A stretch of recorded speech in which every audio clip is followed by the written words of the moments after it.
Fala galera, beleza? Sejam todos bem-vindos ao Fast Trades do dia 19 de abril de 2021.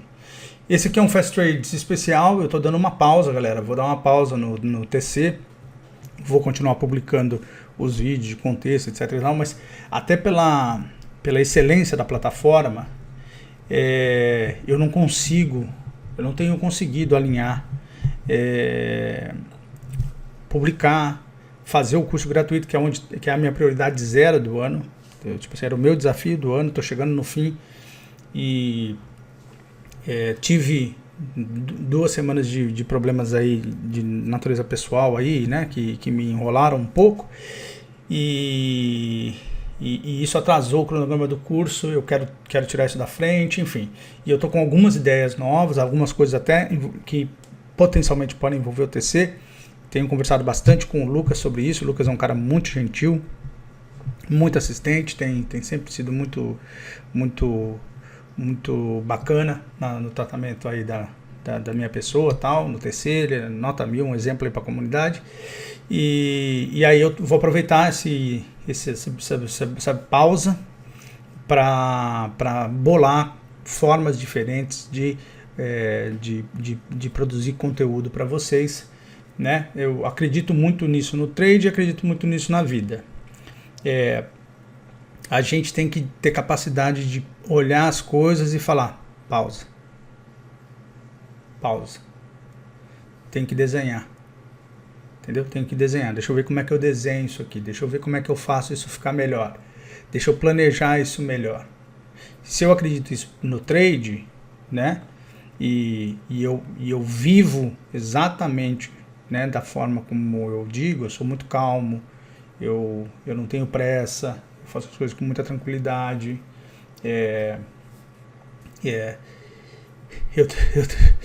eu tenho que, na prática, fazer isso também. Então, como eu tenho percebido que tem tido um descasamento aí entre as coisas que eu quero fazer e o tempo que eu estou dedicando e minhas outras atividades de vida, eu preciso dar um pause, refletir e organizar isso. Então, paro por uns 15, 20 dias, mas logo estou de volta, tá bom?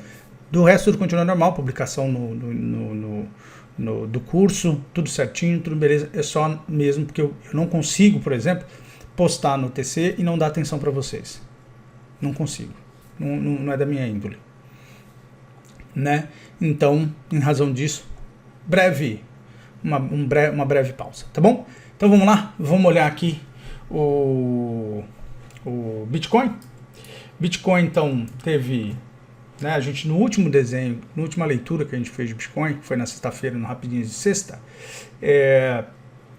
eu tinha feito um desenhinho aqui bem tosco, né? Que eu não sei fazer desenho. Sai daqui, eu não sei fazer desenho. Mas eu tinha feito aqui essa linha de tendência aqui e tinha dito, olha, ele falhou na linha de tendência aqui, isso é um sinal ruim, é um rompimento falso. Disse, olha, quem comprou na média de 50, pegou um movimento bom, bateu na resistência, vende, que na resistência tende a falhar. Tudo isso, né, faz parte do meu método de trade, etc e tal. Daí olha o que acontece. Aí vocês vão dizer que foi a notícia, que não sei o que lá. Gente, explicar um fato depois que ele acontece é sempre muito fácil.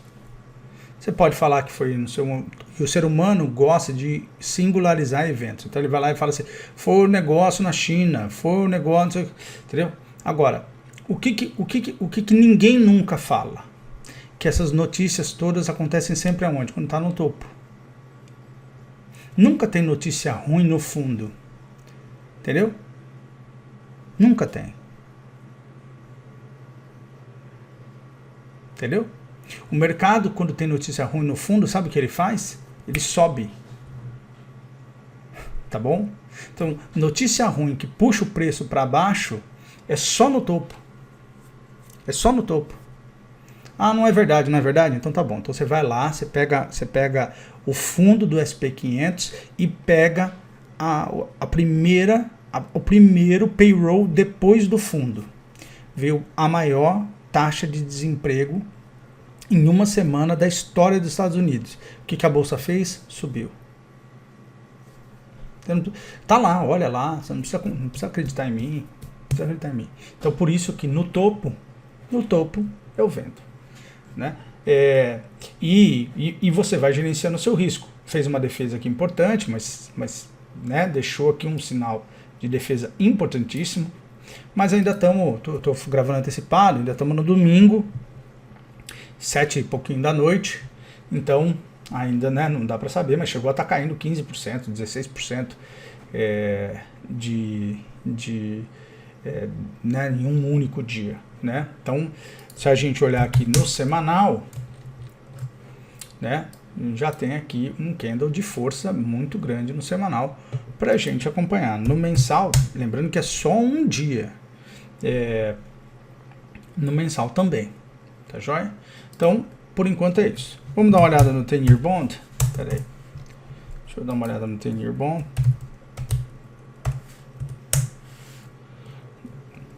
Temos aí, né, mantido aquela situação nossa inicial. Deixa eu só dar um zoom aqui.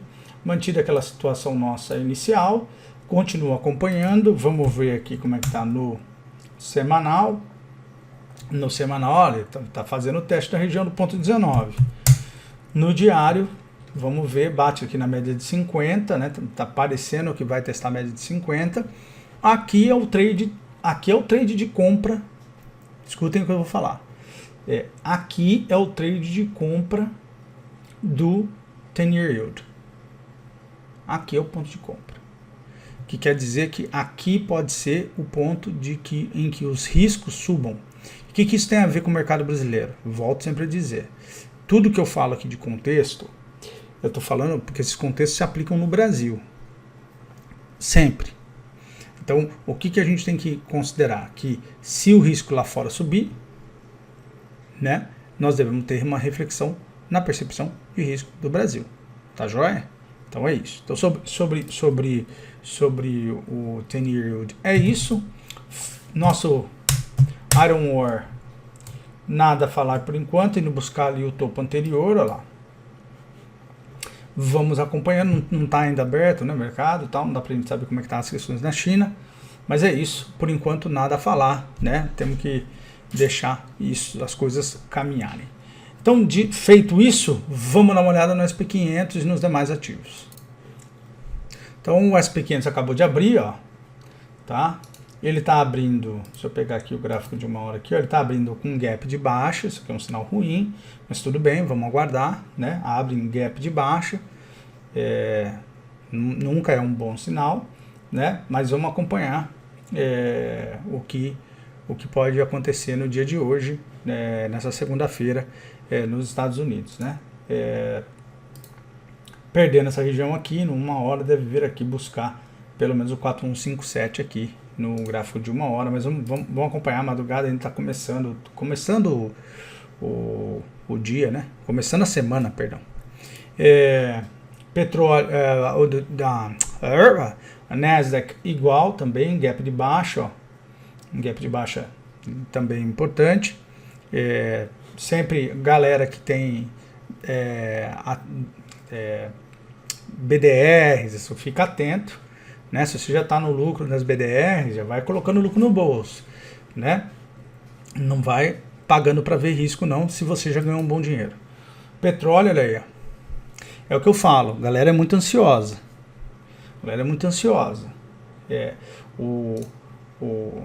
Eu vi um vídeo do Al Brooks sobre tendência de preço no petróleo e fiquei muito contente assim de ver que a leitura de um cara genial como ele é muito semelhante à minha, de que o petróleo é um elemento central de preço global, é estruturante e que, portanto, ele não deve, né, fazer mais do que esse teste aqui, deve corrigir, porque aqui os players sabem que eles conseguem operar numa região de trend, que é uma região de trend de longo prazo.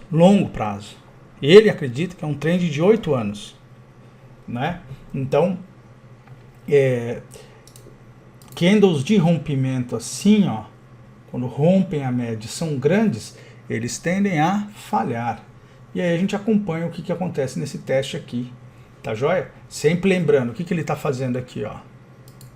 Que é isso, a tendência dita, né? Se o preço está caindo, você não pode achar que ele rompe para cima porque sim. Entendeu?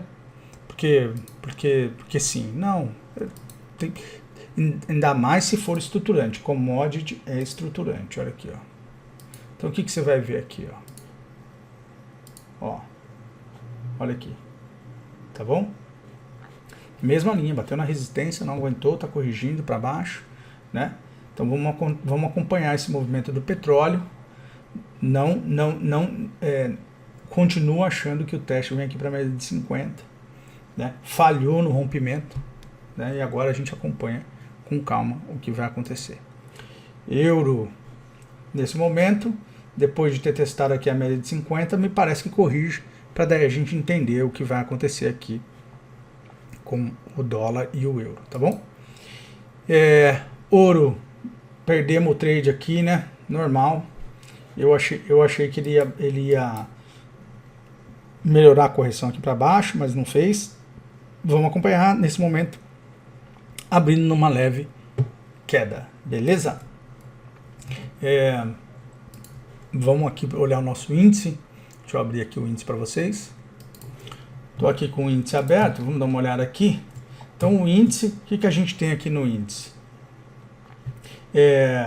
A gente tem um teste potencial aqui nessa região do 123, né? Mas eu acho que não chega lá nesse momento, porque tem essa zona de confusão aqui, ó, que são 1, 2, 3, 4, 5, 6, 7, 8, 9, 10, 11 candles nesse caixotão aqui. Então você vê que o mercado, deixa eu dar um zoom, ó, o mercado ele chegou só a testar a máxima do candle anterior em 121, né? Então, que é bem aqui nessa ponta de cima aqui. Então, o que a gente observa? A gente observa que você tem um trade que, se ele for testar o topo, deixa eu até pegar um pouquinho mais para trás. Isso. Você teria aqui, então, vamos puxar aqui, ó. Tá? Eu, em geral, gosto da área de trade, tá vendo? Onde teve o fechamento, abertura aqui. Eu gosto dessas regiões, porque se o preço falhou, que nem falhou aqui, ó, nesse pontinho aqui, ó, só pra gente poder ver juntos, ó. Se o preço falhou aqui, é que não teve demanda, né? Então eu olho para cá e fico meio assim. Mas vamos olhar aqui, então, 123, essa região aqui, ó. Então o que a gente olha aqui, ó? Né? O que a gente olha? A gente olha que bate certinho aqui, 123, 348, bate certinho com o ponto máximo da banda de Bollinger, aqui com um ajuste para a média de 50. Nós estamos falando de um movimento de 1.500 pontos, 1.400 pontos. Então, dependendo de como for a gringa hoje, hoje, dependendo de como for a gringa hoje, você marca essa mínima aqui, ó, que é 120.609, porque se perder essa mínima, vem aqui, ó, no 119, né? E aí temos ainda a possibilidade de depois testar aqui o 117, né? Então, o que você tem? Você tem um trade curto para os comprados, que seria daqui até ali, que é 1.800 pontos. Sobre uma base de 121 mil pontos, nós estamos falando de uma alta de 0,8, 0,9. Não é lá muita coisa, né? Considerando que você já teve uma perna de alta desde a média de 50, de 5 mil pontos, é um movimento curto. Então, vai gerenciando o seu risco aí. E fica mais saudável ela fazer o que pra gente? Ela vir aqui, corrigir, testar essa região aqui, ó. Porque a média de 50 ficou verde, tá vendo? Ó? A galera do meu curso sabe que isso aqui é importante, ó. Esse cruzamento aqui é importante. Ela vem para baixo, faz o teste, defende. Ficou muito tempo vermelho, então eu ainda não tô com grandes expectativas. Eu até acho que, dependendo de como for a questão do risco na gringa, a gente pode bater para baixo. Mas não vamos antecipar, né? Vamos cuidar do que está na nossa frente. O que está na nossa frente? Temos o teste da média de 9 aqui, temos o teste da média de 20 aqui, e temos o teste aqui da média de 100 e a de 50. que é o ponto negativo? A média de 50 passou para baixo da média de 100. O que isso quer dizer? Isso quer dizer que a média do trimestre do preço está mais barato do que a média do semestre. Isso nunca é um bom sinal. Então nós vamos acompanhar o que vai acontecer, mas fica aí então esses cenários. Então, rompendo 121.868, vai potencialmente testar 123.348, onde tem bastante resistência. Perdendo a mínima aqui de 120.609, vem em 119.740, que é onde está a média de 9. Para um primeiro teste, de repente, testa, depois volta lá para testar o topo. E não tendo força no mercado, pode vir aqui testar 117.450. Então, esses são os três cenários, né? Estamos bem próximo aí de uma região. E é importante, né? Já que é meu último vídeo no TC, importante você perceber o seguinte: olha com atenção. Todos os setores que são Brasil estão em queda. Todos os setores que são Brasil estão em queda. Bancos estão em queda. Não voltaram para as máximas salvo exceções que confirmam a regra, mas os grandes bancos não voltaram para os preços máximos do pré-Covid, perdão. Setor do varejo brasileiro, claro, tivemos agora um movimento forte em alguns ativos, etc e tal, mas se você pegar Via Varejo, Magalu, ativos que tinham subido muito, todos já estão com desconto forte. Quais foram os ativos que subiram de maneira constante nos últimos tempos? Mineração, não tem nada a ver com o Brasil. E proteína, também não tem nada a ver com o Brasil. Tá joia? Então, se você pegar os dois setores que subiram de maneira consistente nos últimos 12 meses, que é proteína e mineração, tranquilo dizer para você que o que eles têm em comum? Eles não dependem do Brasil. Eles até se beneficiam, né, dos problemas do Brasil, porque quando o dólar sobe, a Vale fatura mais, as proteínas faturam mais e assim por diante. Então, fique atento a esse cenário aí, tá bom? Mas o Brasil não pode viver só disso, né? A gente, em tese, a gente é uma economia sofisticada. O que quer dizer uma economia sofisticada? A gente não está mais na época da monocultura, né? Em que aqui a gente tinha, onde eu moro, tinha café e tal, e a nossa vida era vender café e tal, né? Em tese, a gente é uma economia sofisticada. O que isso quer dizer? Isso quer dizer que os diversos setores da nossa economia correspondem de maneira importante, mas nunca decisiva para a economia. Toda vez que você tem um setor ou setores que são muito preponderantes na sua economia, quer dizer que a sua economia tem uma deformidade, né? Qual é a deformidade? Quer dizer que se eles pegarem uma gripe, a gente pega uma hemorragia. Entendeu? Então o Brasil tem setores altamente competitivos, ou pelo menos tinha. Então a gente tem que olhar para isso. O setor, né, setores brasileiros estão com um desconto aumentando, que era previsível, eu já falei disso bastante. E aí o que a gente tem que acompanhar é se esses descontos continuam ou não. Beleza? Então tá aqui o cenário do índice, tá bom? WDO Food fazendo o teste da média de 50. Então aí, aqui é decisivo. Quem está de olho no dólar faz uma compra aqui, stopzinho curto aqui, ó, bem curto, em 5570, porque se você perder, você já sabe, você já está fora já, porque daí ele vem aqui embaixo testar a média de 200 e de 100. Então, ou vem aqui, né, nessa resistência aqui, ó. Se você quiser até, você pode esperar o teste dessa resistência antes de comprar, que é o 5545. Então, fique atento aí, né? E aí, se ele for evidentemente corrigir, né? Se ele for corrigir forte, vamos ter uma venda boa aqui nessa região para ir testar aqui os 5.400 e os 5.438, onde dependendo da reação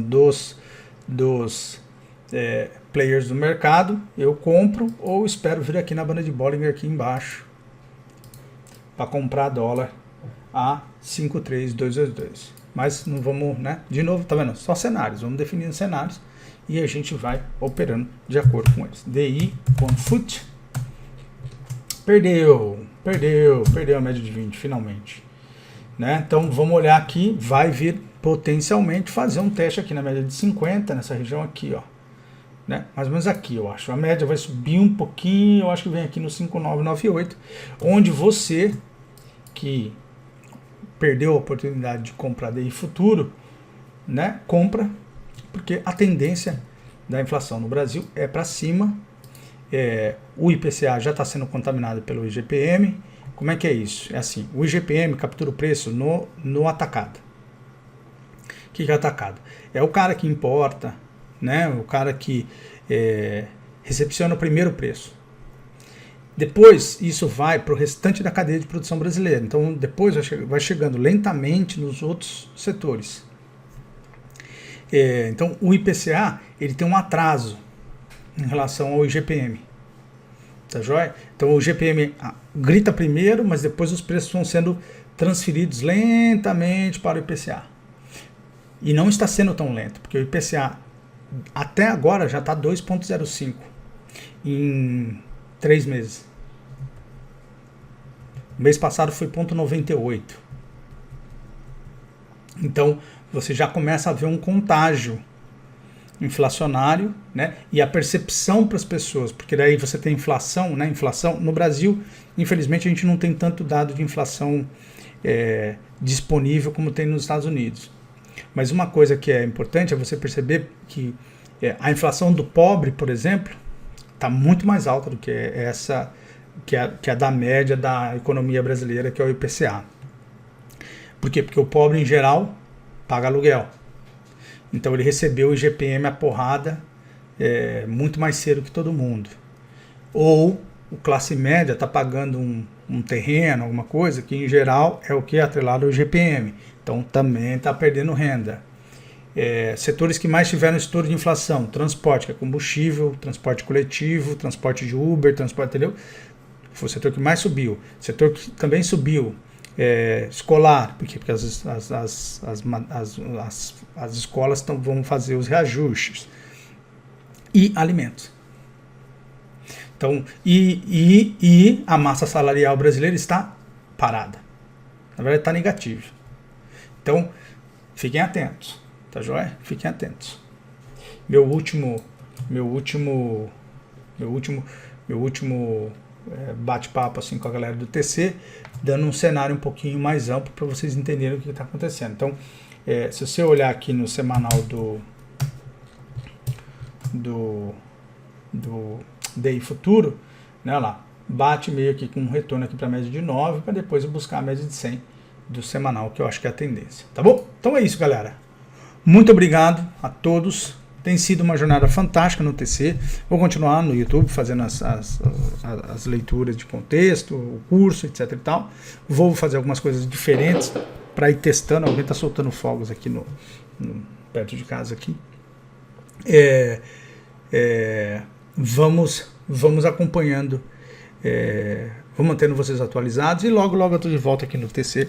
É só uma pausa para oxigenar e achar coisas bacanas aí para eu divulgar para vocês, tá bom? Então é isso. Muito obrigado a todos. De novo, agradecer ao Lucas, ao Ramires, que foi uma das pessoas que me recebeu quando eu cheguei no TC, ao grande Maurício Paixão, que continua fazendo publicações, aos demais colaboradores do TC, que sejam eles profissionais da casa, ou sejam eles pessoas que publicam como eu, e claro, ao Ferro, ao Pedro, tal, aos sócios, né, os donos dessa coisa toda. E é isso aí, tá bom? Um abraço, daqui uns 20 dias a gente se vê novamente. Tudo de bom para vocês, Deus abençoe vocês e suas famílias, vocês sejam felizes, paz e prosperidade para todos.